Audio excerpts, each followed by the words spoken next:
안녕하세요. 오늘 이 시간에는 우리 몸의 가장 기본적인 기능, 바로 수분 조절에 문제가 생기면 어떤 일이 벌어지는지 신성요봉증이라는 질환을 통해 한번 자세히 들여다보겠습니다.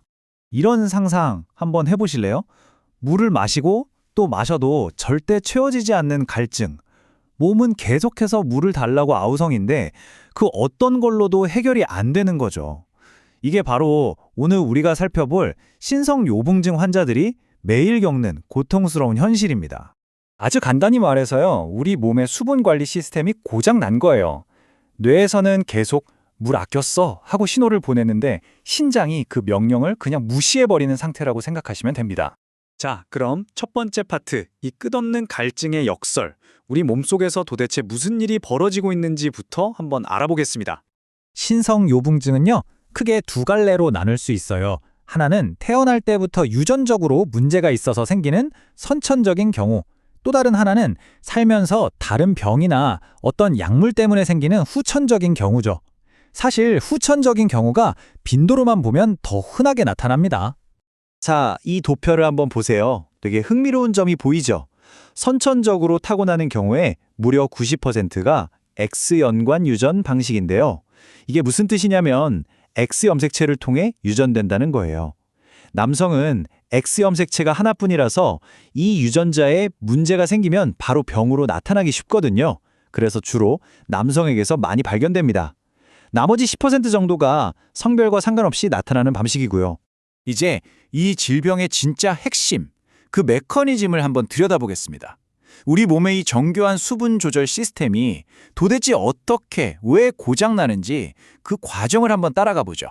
원래 건강한 몸은요, 이렇게 작동해요. 뇌가 몸에 물이 부족하네?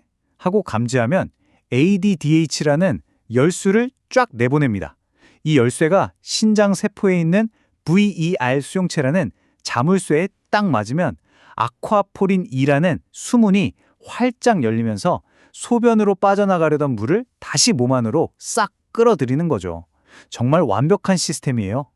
그런데 말이죠. 신성요봉증에서는 이 모든 게 다 소용이 없어집니다. 뇌가 아무리 물 아껴라 하고 열쇠를 보내도 신장이 그 신호를 그냥 완전히 무시해버리는 겁니다. 고장나는 원인은 크게 두 가지로 볼 수 있어요. 아까 말했던 더 흔한 X전관 NDI는 자물쇠 자체가 망가진 경우예요.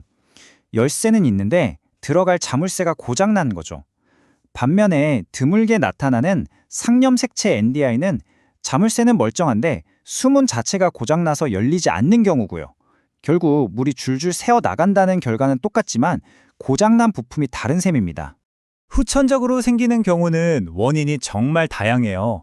예를 들면 리튬 같은 특정 약물 때문에 생기기도 하고 혈액 속에 칼슘이나 칼륨 농도가 너무 높거나 낮아도 문제가 될 수 있습니다.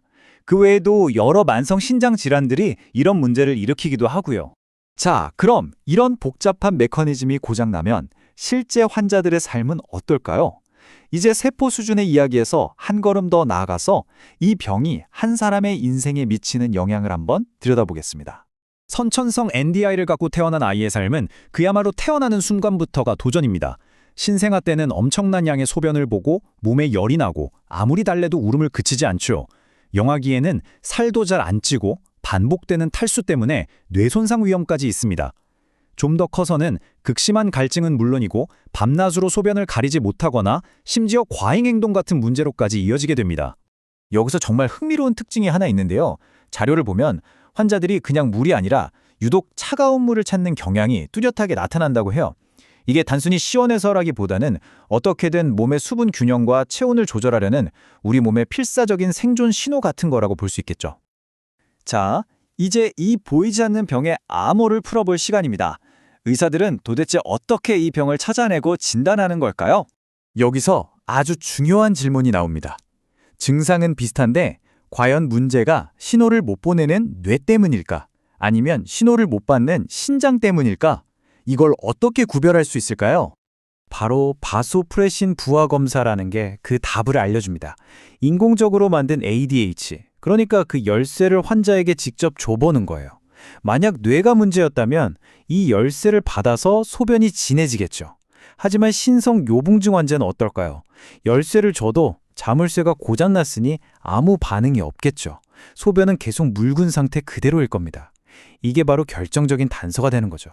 진단이 내려졌다면 이제부터가 진짜 시작입니다. 이 멈추지 않는 물의 흐름을 어떻게 관리하면서 살아갈 수 있을지 그 전략들을 한번 살펴보겠습니다. 치료는 크게 3개의 기둥으로 이루어져 있어요. 첫째는 당연히 계속 물을 마셔서 탈수를 막는 겁니다. 이건 기본 중에 기본이죠. 둘째면 소금 섭취를 확 줄여서 애초에 소변이 많이 만들어지지 않게 하는 거고요. 그리고 마지막 3번째가 좀 역설적으로 들릴 수 있는데 바로 이뇨제를 쓰는 겁니다. 소변을 더 나가게 하는 약을 써서 오히려 몸의 다른 경로로 수분을 다시 흡수하게끔 유도하는 원리죠. 이 3가지가 삼박자처럼 딱 맞물려 돌아가야 효과적인 관리가 가능합니다. 그럼 앞으로의 전망은 어떨까요? 다행히도 조기 진단과 적극적인 관리 덕분에 예전에 흔했던 심각한 지적장애 같은 합병증은 정말 많이 줄었습니다. 이건 정말 큰 성과죠. 하지만 과행 행동 같은 행동 문제나 약을 오래 쓰면서 생길 수 있는 신장 손상 위험 같은 것들은 여전히 우리가 풀어야 할 숙제로 남아 있습니다. 결국 이 모든 이야기에서 가장 중요한 메시지는 바로 이겁니다. 병 자체를 없애지는 못하더라도 얼마나 빨리 발견해서 적극적으로 관리하느냐가 환자의 삶의 질을 완전히 바꿔놓는다는 거죠. 과거에는 어쩔 수 없다고 여겼던 심각한 후유증들을 이제는 충분히 막을 수 있는 시대가 된 겁니다. 정말 신기하지 않나요?